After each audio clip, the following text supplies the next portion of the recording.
We spoke with Koffi Kouakou, an Africa Analyst and a Senior Research Fellow at the Center for Africa-China Studies at the University of Johannesburg in South Africa. Let's take a listen on how Africa and China have fostered understanding between their people.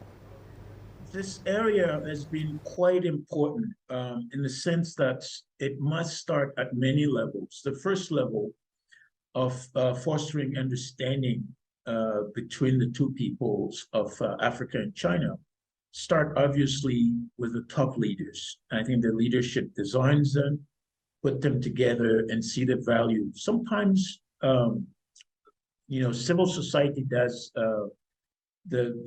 connect with other civil societies in different countries, but at this stage, it hasn't happened as much as many of us would have hoped to see it.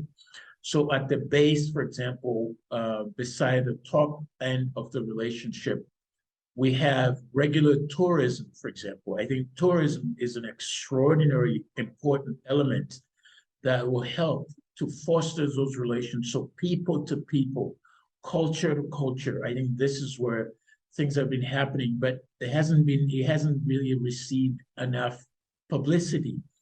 We know that more than 150 or 100, more than 150 million Chinese go overseas. A good chunk of them come to Africa, which is also an area that should be fostered. Much of it has changed. It's progressing, not as well as many of us would have wanted to see it, but I believe with the 4 principles that President Xi has already talked about, we can see that things are evolving, but we shouldn't be too precipitous. Relationship between nations take a great deal of time to build up. So if we're too precipitous and we think things should happen yesterday, we are really not thinking about the nature of human beings.